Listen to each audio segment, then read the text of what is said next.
ಬೆಂಗಳೂರಿನಲ್ಲಿ ನೀವೆಲ್ಲ ನಮಗೆ ಪಾಟೋಲ್ ಬಗ್ಗೆ ಎಲ್ಲ ಎಚ್ಚರಿಕೆ ಗಂಟೆ ಕೊಟ್ಟಿದ್ರಿ.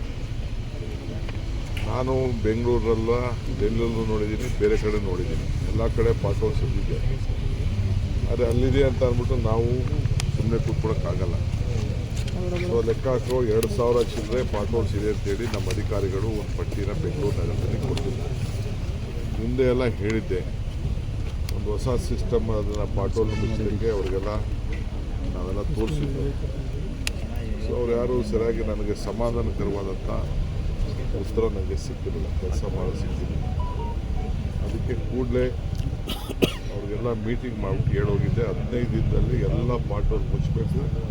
ಕಮಿಷನರಿಂದ ಹಿಡಿದು joint commissioner, zonal commissioner, chief ಇಂಜಿನಿಯರ್ಗಳು, ಎಕ್ಸಿಕ್ಯೂಟಿವ್ ಇಂಜಿನಿಯರು ಎಲ್ಲ 400 ಜನ ಇದ್ದಾರೆ. 400 ಜನನೂ ರೋಡಲ್ಲಿರಬೇಕು ಅಂತ ಹೇಳಿದೆ. ಪ್ರತಿದಿನ ಎಷ್ಟೆಷ್ಟು ಪಾಟೋಲ್ನ ಮುಚ್ಚಿರಿ, ಎಷ್ಟು ಅದಕ್ಕೆಲ್ಲ ಕೂಡ ಇದ್ದು ನನಗೆ ವಿಡಿಯೋ ಮಾಡಿ ನನಗೆ ಪೋಸ್ಟ್ ಮಾಡಬೇಕು ಅಂತ ಹೇಳಿದೆ. ಸೊ ಎಲ್ಲರೂ ನನಗೆ ಪೋಸ್ಟ್ ಮಾಡಿದ್ದಾರೆ. ಎಲ್ಲ ನನ್ನ ಫೋನಲ್ಲೇ ಎಲ್ಲ ನನಗೆ ದಾಖಲೆ ಎಲ್ಲ ಇದೆ, ಕಂಪ್ಲೀಟ್ ಎಲ್ಲ ಪ್ರತಿಯೊಂದು ಕೆಲಸ ಮಾಡ್ತಾ. Sir 14,307 ಗುಂಡಿಗಳು ಮುಚ್ಚಿದ್ದೀವಿ sir. 14,307 ಗುಂಡಿಗಳನ್ನು ಮುಚ್ಚಿದ್ದಾರೆ. ಸೊ ಮೀಡಿಯಾವರು ನೀವು ಕೂಡ ಎಲ್ಲ ತೋರಿಸಿದ್ದೀರಿ, ಪೇಪರ್ಲೆಲ್ಲ ಬಂದಿದೆ, ಸಮಾಧಾನಕರವಾಗಿ ಕಾಣ್ತಾ ಇದೆ. ಆದರೆ ಇನ್ನೂ ನಾನು ನೋಡಬೇಕು ಒಂದ್ಸತಿ ಏನು ಬೇಕಾಬಿಟ್ಟಿ ಮಾಡಿದಾರಾ, ಸುಮ್ಮನೆ ಮುಚ್ಚಿಬಿಟ್ಟಿದ್ದಾರಾ, ಏನು ಎತ್ತ ಅಂತ. ಸ್ವಲ್ಪ ಮಳೆನೂ ಸ್ವಲ್ಪ ಅಡಚಣೆ ಇದೆ. ಮಳೆ ಇದ್ದಾಗ ಸ್ವಲ್ಪ ಕ್ವಾಲಿಟಿ ಮೇಂಟೈನ್ ಮಾಡೋದು ಭಾಳ ಕಷ್ಟ ಇದೆ.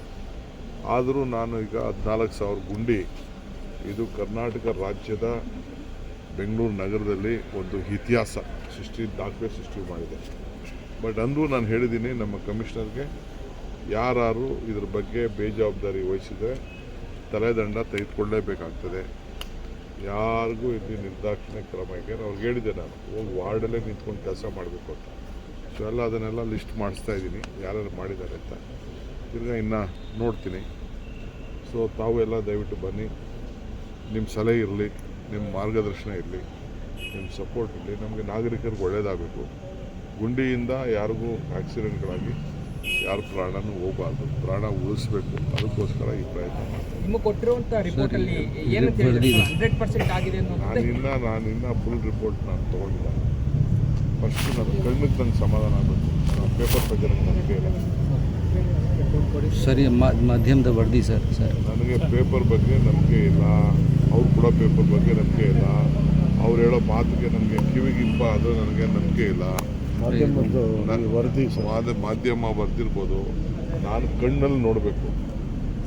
ಇದಾದಮೇಲೆ ನಾನು ಮೋಟರ್ ಸೈಕಲ್ ಇಟ್ಕೊಂಡಿದ್ದೀನಿ, ತರಿಸಿದ್ದೀನಿ. ಸ್ಕೂಲ್ ಕಾಲೇಜಲ್ಲಿದ್ದಾಗ ಮೋಟರ್ ಸೈಕಲ್ ತೊಗೊಂಡಿದ್ದೆ, ಅದೆಲ್ಲ ರೆಡಿ ಮಾಡಿ ಟ್ಯಾಕ್ಟೀಸ್ ಎಲ್ಲ ಕಟ್ಬಿಟ್ಟು ಇಟ್ಟಿದ್ದೀನಿ. ನಾನೇ ಒಂದು ರೌಂಡ್ ಹೋಗ್ತಾ ಇದ್ದೀನಿ, ಈ ಪುಸ್ತಕ ಎತ್ಕೊಂಡು ಏನು ಕರೆಕ್ಟಾಗಿ ಮಾಡಿದ್ದಾರೆ ಅಂತೇಳಿ ಒಂದು ರೌಂಡ್ ಹೋಗ್ತಾ ಇದ್ದೀನಿ. ಆಗೋಬೇಕಾದ್ರೆ ನಿಮ್ಗೆ ಹೇಳ್ತೀನಿ. ನಾನು ಇದು ಮಾಧ್ಯಮದ ಇದು ಇವರು ಪೇಪರಲ್ಲಿ ಹಾಕಿರೋದನ್ನ ಇದು ಮಾಡೋದು 15 ದಿವಸ ಏನು ಮಾಡಿದ್ದೀವಿ, 15 ದಿವಸ ಮಾಡಿರೋ ಕೆಲಸ. ನಮ್ಮದು ಟಾರ್ಗೆಟ್ ಕೊಟ್ಟಿದ ಮೇಲೆ ಸರ್ ಡೈಲಿ ಏನೇನು ಆಕ್ಟಿವಿಟೀಸ್ ಆಗಿದೆ ಅದೆಲ್ಲ ಕೂಡ ಎಲ್ಲೆಲ್ಲಿ ರಿಪೋರ್ಟ್ ಆಗಿದೆ ಪೇಪರಲ್ಲಿ. ಅದೇ ನೋಡಿ, ಹಿಂದೆ ಹೆಂಗಿತ್ತು ಈಗ ಹೆಂಗಿದೆ, ಹಿಂದೆ ಹೆಂಗಿತ್ತು ಈಗ ಹೆಂಗಿದೆ, ಎಲ್ಲರನ್ನೂ ಆ ರೀತಿ ಮಾಡಿಸಿದ್ದೀನಿ. ಇದ್ರೆ ಸಾಕು. ನಾನು ಇವತ್ತು ಹೇಳ್ತೀನಿ, ಇನ್ನು ಅಪೋಸಿಷನ್ ಪಾರ್ಟಿ MLA ಕ್ಷೇತ್ರಕ್ಕೂ ತಿಳಿಸ್ಬೇಕು, MLAಗಳು ಅವ್ರು ಇರಬೇಕು. ಅವ್ರದ್ದು ಏನಾದ್ರು ಸಲಹೆ ಇದ್ರೂ ನಾವು ತೊಗೊಳಕ್ಕೆ ನಾವು ರೆಡಿ ಇದ್ದೀವಿ. ಸರ್ ಈಗ ರಸ್ತೆ ಗುಂಡಿಗಳು ಸರ್, ಈಗ ಪಾರ್ಕ್ ನೀನೊಬ್ಬ ಬಾಲಕ ಪಾರ್ಕ್ ಗೇಟ್ ಬಿದ್ದು ಏನು ಮಾಡ್ತೀರಿ? ಹುಡುಗರುಗಳು ಪಾಪ ಗೊತ್ತಾಗಿರಲ್ಲ, ಆಗಿದೆ, ತಪ್ಪಾಗಿದೆ, ತೊಂದರೆ ಆಗಿದೆ. ನಾವು ಅವ್ರಿಗೆ ಭಗವಂತ ಅವರ ಆತ್ಮಕ್ಕೆ ಶಾಂತಿ ಸಿಗಲಿ, ಅವ್ರದ್ದೇನು ತಪ್ಪಿಲ್ಲ. ಏನು ಮಾಡ್ತೀರಿ? ಇವೆಂಥವೆಲ್ಲ ಮುಂಜಾಗ್ರತೆಯಾಗಿ ಮುಂದಕ್ಕೆಲ್ಲ ಚೆಕ್ ಮಾಡಿಸ್ತೀವಿ. ಗ್ಯಾರಂಟಿ ನ್ಯೂಸ್, ಸುದ್ದಿ ಖಚಿತ, ನ್ಯಾಯ ನಿಶ್ಚಿತ.